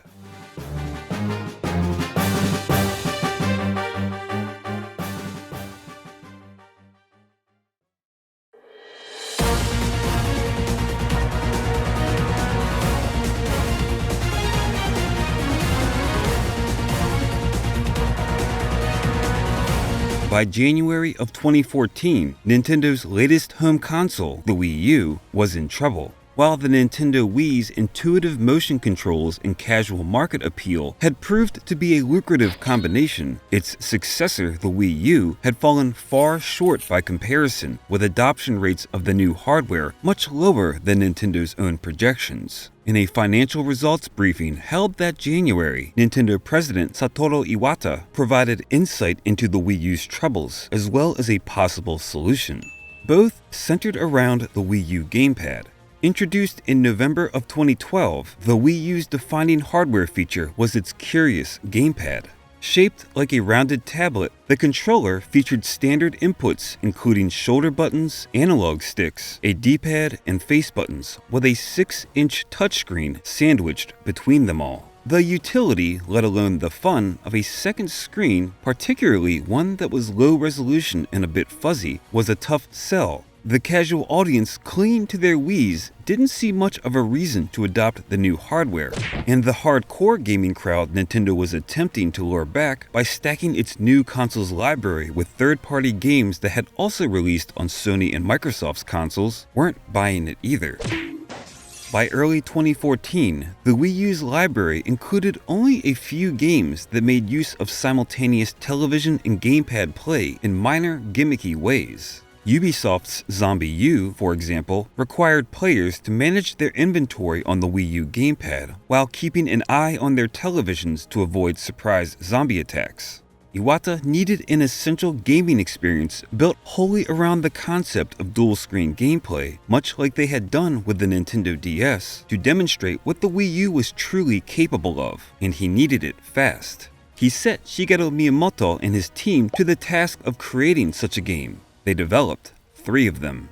At E3 2014, Miyamoto unveiled these Wii U projects in a closed-door demonstration. The first, Project Giant Robot, put players behind the controls of a building-sized mech, battling other robots and causing chaos through a cityscape. The second, Project Guard, was a type of tower defense game that tasked players with defending a base by switching between multiple laser-mounted cameras to blast invading robots. And finally, there was the return of Starfox to a home console. Built using assets originally developed for a scrapped Starfox game on the Wii, this tech demo on the Wii U featured a brand new control scheme. While the television provided a third-person view from behind the R-Wing, just like the Starfox games of the past, the Wii U gamepad presented a first-person view direct from the cockpit. Players would use the left stick to pilot the R-Wing, similar to classic Starfox gameplay, but this time the right analog stick, not the face buttons, would be used to boost, brake, and tilt the R-Wing left and right, as well as pulling off complex aerial maneuvers like U-turns, loops, and barrel rolls. The ZR button would fire the R-Wing's lasers, but in this game, the gyroscopic features of the Wii U gamepad would allow them to be aimed independently of the ship's trajectory. This made it possible to hit an enemy's weak spot from above, for example, by flying over the foe with the analog stick while simultaneously aiming the gamepad downward to fire laser blasts. Eventually, a co-op mode would be added that allowed one player to focus on shooting via the gamepad, while another player used the Wii U Pro Controller or the Wii Remote and a nunchuck to pilot the R-Wing. If this new control scheme sounds complicated, it was. And this unusual gameplay with 2 screens wasn't the only new concept Nintendo would ask players to come to grips with during the demonstration. Despite the fact that only one person could operate the Wii U gamepad at a time, it would be inaccurate to say that Nintendo intended the 3 demos to be only single-player experiences. Instead, a specific emphasis was placed on how the visuals of each of these games would appeal to an audience of observers watching only the TV. While the player blasted invaders in Project Guard with one camera-mounted laser, an audience could call out impending threats, giving the player a heads up about which camera to switch to next. Starfox followed suit, with the camera angle during certain sequences designed to be more of a cinematic spectacle than functionally useful to the player, a concept Miyamoto referred to as target mode. This mode would kick in during certain boss battles, with the camera focused on the primary threat, but zoomed way out so that anyone watching the television could see the whole battle happening all at once. The actual piloting of the R-Wing to line up attack runs would be relegated to the Wii U gamepad. To ensure that the presentation of this new Starfox game would be a sight to behold, Nintendo enlisted the aid of Platinum Games, a studio known for their over-the-top visual style and art direction, particularly in the action genre. The 2 companies would co-develop not 1, but 2 games based on the tech demos Miyamoto unveiled in 2014. The Starfox demo became Starfox Zero, the series' first brand new entry in almost a decade, and Project Guard became Starfox Guard, a tower defense game in which players helped Slippy's uncle, Grippy, defend his mining operations across the Lilat system from robotic invaders by taking control of numerous camera-mounted laser cannons. Unfortunately, Project Giant Robot was quietly cancelled.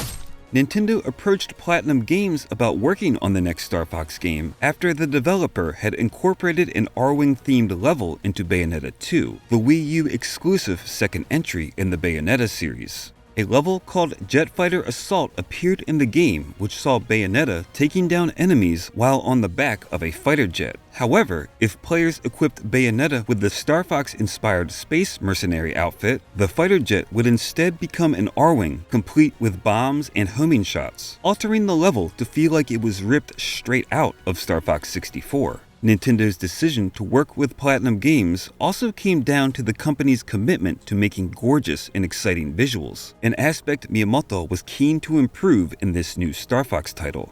Yusuke Hashimoto led the Platinum team as co-director on Star Fox Zero, as the studio handled all of the visual aspects of the game, including animations, character models, and backgrounds. Yugo Hayashi served as co-director from the Nintendo side, with Shigeru Miyamoto heavily involved in the game's development as supervising director and producer. Takaya Imamura and Kazuaki Morita also returned once again, acting as supervisors on Star Fox Zero and helping polish the game's storyline. Zero would be a complete reboot of the series that cut ties with the narrative established in Star Fox 64 and concluded with Star Fox Command. Once again, the Lilat system was embroiled in a galactic conflict with the forces of Corneria facing off against the armies of the exiled simian scientist Andros. This time around, General Pepper didn't merely banish Andros to a distant planet, but used Andros' own technology to imprison him in an alternate dimension with the help of Fox McCloud's father, James McCloud, who was lost in the process. 5 years later, Fox McCloud rebuilt his father's old squadron, Star Fox, with franchise usuals Peppy Hare, Falco Lombardi, and Slippy Toad. And he did so in the nick of time, too, as Andros began wreaking havoc via teleportation portals, the same technology which had been used to seal him away. Fox and his team were equipped with numerous vehicles to accomplish their mission and make the most of the title's two-screen gameplay. The Arwing returned with the ability to transform into a bipedal walker as it had in the cancelled Star Fox 2. The walker could venture into tight spaces, such as invading enemy battleships, to take them down from the inside. The Landmaster tank also returned and was able to transform into a lumbering aerial vehicle, the Gravmaster.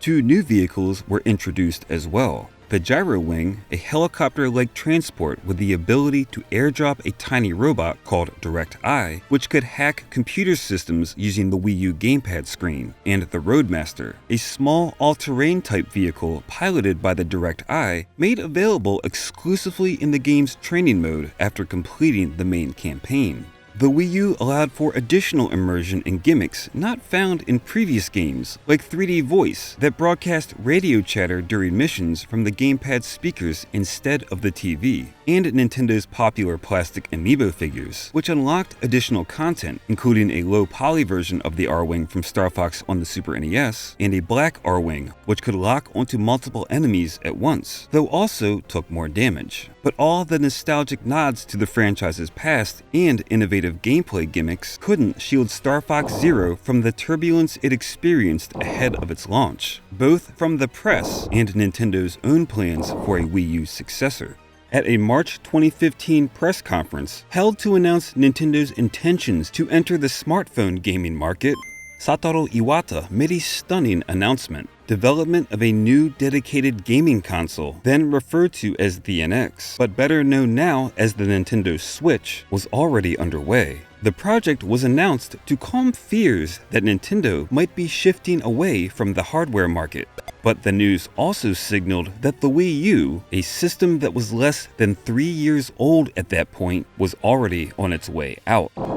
By June of 2015, Nintendo was laser focused on building as much hype for Star Fox Zero at E3 as possible. They opted to make their big conference announcements not on the show floor, but digitally through pre-recorded video. Kicking things off were puppet versions of Satoru Iwata, Shigeru Miyamoto, and Nintendo of America president Reggie Fils-Aimé, transforming into Peppy, Fox, and Falco respectively, produced by the Jim Henson Company no less, a callback to the Star Fox puppets Miyamoto created for the original Star Fox on the Super NES. What followed was a gameplay-filled hype trailer for Star Fox Zero, highlighting all of the vehicles, their various gimmicks, and the dual-screen control method. This, in turn, was followed by a video of Miyamoto, human this time, shot at the very Fushimi Inari shrine that inspired the original game. In this video, Miyamoto advocated for the added immersion of double screens and transformable vehicles. It was plain to see that games journalists were not exactly enthusiastic about either the two-screen gameplay of Star Fox Zero or the future of the console it was meant to invigorate. During E3, Nintendo's own Treehouse Live hosts couldn't even get to grips with the game's controls during their broadcast. A week after Nintendo's digital E3 event, Miyamoto appeared in Fortune in an article called Shigeru Miyamoto: Why the Wii U Crashed and Burned. A week after that, Polygon released an article criticizing Star Fox Zero for placing the need to make an experience unique to the Wii U in its gamepad ahead of every other aspect of the game. As months went by, the bad press continued to pile up, placing Star Fox Zero and Nintendo in a precarious position ahead of its launch. By that September, it was clear that Star Fox Zero was not going to hit its scheduled release target of the 2015 holiday season. In an official Nintendo statement, Miyamoto explained that more time was needed to ensure players would easily grasp the controls and to bring the game more in line with the formula established by Star Fox 64, a change longtime fans wanted. Adjustments made during this time included bringing back Nova Bombs and adding a map system to let players chart their course through the Lilat system, just like Star Fox's Super NES and Nintendo 64 entries. Fans would ultimately have to wait until late April of 2016 to play the first original Star Fox entry in a decade at that point. Players had the choice of buying Zero digitally or purchasing it physically, either as a standalone Wii U game or packaged with Star Fox Guard. To help promote the game at launch, a short anime called Star Fox Zero: The Battle Begins debuted online. The game received a mixed response from critics. Ironically, it was the very aspects of the game Nintendo delayed the release to fix that garnered the most criticism. The gamepad-focused gyroscope control scheme and the game's insistence on trying to emulate Star Fox 64. Critics also expressed disappointment at the complete lack of a multiplayer mode beyond the co-op control method. With the exception of Star Fox Adventures, every game in the franchise had included some kind of multiplayer since Star Fox 64 in 1997. Even the most positive reviewers said they'd enjoyed the game despite the Wii U gamepad's confusing controls. This poor critical response translated to a financial situation bordering on anemic for a mainline Nintendo game. Estimates place Star Fox Zero's total sales at about 440,000 copies, making it the worst-selling game in the franchise. In Japan, combined sales figures of both standalone copies of Star Fox Zero and copies bundled with Star Fox Guard topped out at slightly more than 25,000 copies in its first week. By comparison, Splatoon, an unestablished brand new game, sold roughly 145,000 copies, and Super Smash Bros. For Wii U sold about 228,000 copies in their first week in Japan. Nintendo attempted to counteract this situation by adding the complete Star Fox Zero training mode, a Star Fox Guard demo, and the Star Fox promotional animated short as a free downloadable package on the Nintendo eShop in July of 2016. But this did little to help the dire situation. Star Fox Zero's position as the game Nintendo hoped would justify the unique experiences possible only on the Wii U gamepad intrinsically tied its legacy to the console it was meant to save, with neither able to find much success after such a bumpy timeline of events. Though a couple of other notable games would release after Star Fox Zero crashed and burned, the Wii U was hardly registering signs of life. 9 months after the game's release, and a little more than 4 years since the Wii U's debut, Nintendo officially announced it had halted production of the console on January 31st, 2017. The game that might have actually succeeded as the Wii U's killer app, The Legend of Zelda Breath of the Wild, instead became the proverbial final nail in the Wii U's coffin when it was simultaneously released on the Nintendo Switch on March 3rd, 2017. Despite Star Fox Zero's failure to take off on the Wii U, it's not difficult to find fans calling for the game to get a second wind on the Nintendo Switch, with even Imamura and Platinum Games expressing their desire to see it happen. Whether Star Fox Zero is truly grounded or primed to make a return remains to be seen, though at this point in time it is the last mainline title in the long-running franchise. Despite the game's lack of financial success, Team Star Fox would return for one final mission. This time, it would not be Nintendo in the cockpit, but a certain Canadian developer with an idea for combining arcade-like flight sim gameplay with collectible toys.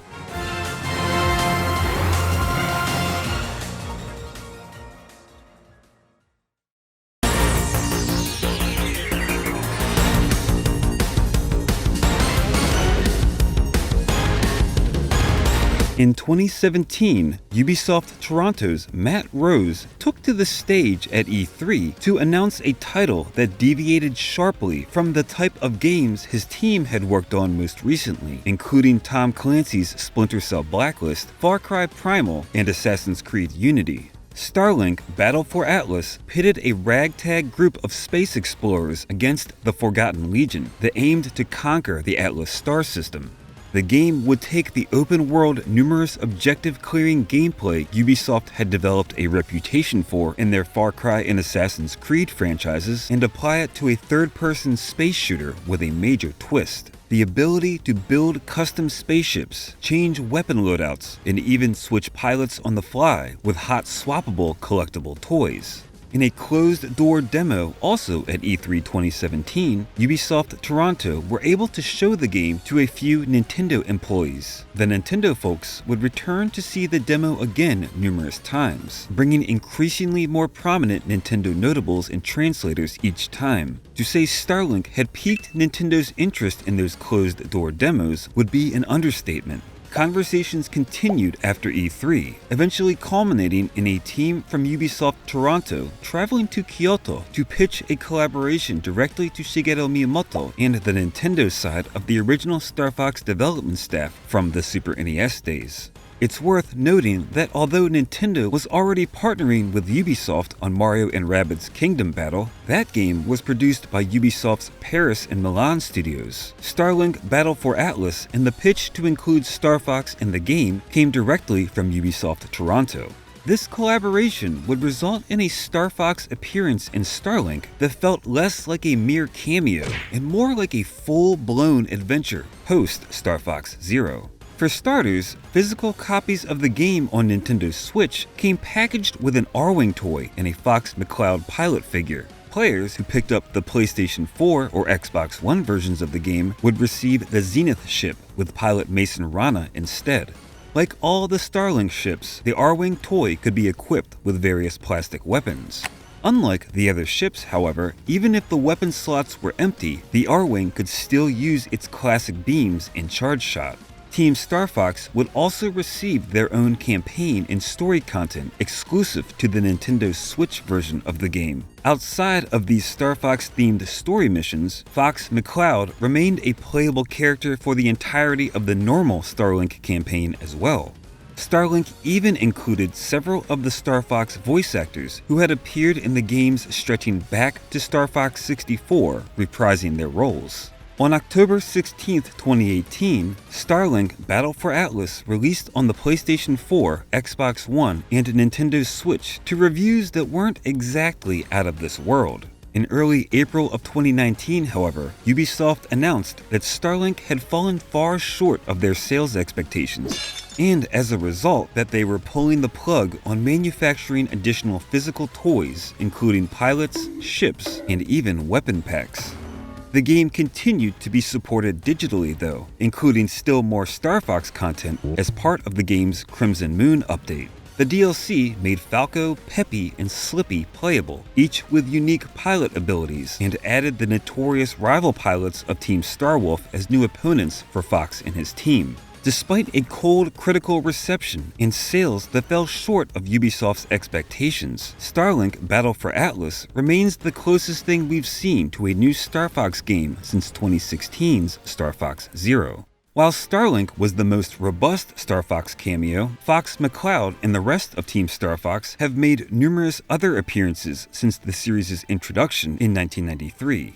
In Wild Tracks, better known as Stunt Race Effects in the West, it was possible to make an R-Wing appear by crashing into the 5 Star Fox signs on the Night Cruise stage. In Super Mario RPG Legend of the Seven Stars, a model of an R-Wing could be seen in Hinopio's shop, along with models of the Blue Falcon and Fire Stingray from F-Zero. A similar R-Wing statue could be placed as a piece of furniture in Animal Crossing New Leaf, and appeared in other entries of the Animal Crossing series as well. F-Zero X on the Nintendo 64 introduced series mainstays James McCloud and Leon, named after Fox McCloud's father by the same name, and Star Wolf member Leon Pawlowski. As the F-Zero series continued on the GameCube and Nintendo handhelds, James and Leon grew to look even more like their Star Fox counterparts, though in Leon's case he physically resembled Wolf O'Donnell rather than his chameleon namesake. The Legend of Zelda Majora's Mask, a game in which Takaya Imamura was instrumental for art direction, featured 5 masks that seemed to reference specific Star Fox members in the player's inventory. The Keaton, Bremen, and Don Gero masks resembled Fox, Falco, and Slippy respectively. The bunny hood resembled Peppy, and finally the Mask of Sense resembled Pigma Dengar, who was canonically a member of the original Star Fox team in Star Fox 64. Fox McCloud continues to be an integral fighter in the Super Smash Bros. Series since its debut on the Nintendo 64. Falco Lombardi and Wolf O'Donnell would appear as playable characters in later games, alongside other series staples like the Landmaster tank, the planet Corneria, and even Andross. Speaking of Andross, in the DSi exclusive Escape, Q Games' follow-up to Dylan Cuthbert's Game Boy game X, the penultimate boss fight featured a floating head much like Fox's encounter with Andross in Star Fox. WarioWare Smooth Moves for the Nintendo Wii featured a Star Fox minigame in which players must pilot an R-Wing to the end of a stage and fight the Nintendo Robotic Operating Buddy, aka Rob. This minigame would carry over to the Nintendo 3DS title WarioWare Gold. Several games also featured Star Fox-themed costumes, including the Wii U version of Tekken Tag Tournament 2 and Monster Hunter Generations on the 3DS. In Super Mario Maker, Mario could take the form of all 4 of Team Star Fox's core members, as well as the R-Wing and Walker from Star Fox Zero. On the 3DS, Street Pass Mii Plaza featured Star Fox hats for Miis, which could be collected by playing the various Mii Plaza games. Additionally, Mii Plaza's Puzzle Swap contained a collectible puzzle that would make a 3-dimensional diorama featuring Star Fox 64 3D when pieced together. Steel Diver Sub Wars featured a character eager to assist the player with helpful advice, who looked an awful lot like Fox McCloud's mentor, Peppy Hare, in addition to the Blue Marine from Star Fox 64 as DLC. Outside of cameo appearances, the legacy of Star Fox lives on in indie games and fan projects. Take X Zodiac, for example, a game that combines the best of Star Fox's low-poly graphics with a touch of Sega's Space Harrier, complete with anthropomorphic animal pilots, on-rails action, and of course, barrel rolls. For those looking to revisit the Super NES original more directly, there's Star Fox EX. Released in November 2022, this ROM hack from Candu Wantu mods the original game to feature 15 additional levels, 2 to 5 players simultaneous play, new bosses, as well as the ability to play the game with a much improved frame rate compared to the original, and a whole host of other alterations. As for official releases, there's been precious little for fans to celebrate, save for Star Fox 2's inclusion on the Nintendo Switch Online service in December of 2019, making the game still more accessible than its 2017 official debut on the Super NES Classic Edition, now no longer in production. Whether Nintendo is readying Team Star Fox for a new adventure or even planning additional re-releases of previous games is, as of right now, anyone's guess. It cannot be denied though that Starfox has crashed and burned more often than not in its later years, with no game in the series able to capture the success of the Super NES original or franchise-defining Star Fox 64. Equally undeniable is Nintendo's eagerness over the years to relaunch the series, particularly when they have a shiny new piece of hardware or creative idea to explore. From the Super NES original that pushed the absolute limits of Nintendo's 16-bit hardware to the fatally flawed but innovative Wii U game, Star Fox has earned its place as an essential series, critical not only to understanding the history of Nintendo, but the evolution of video games as a whole.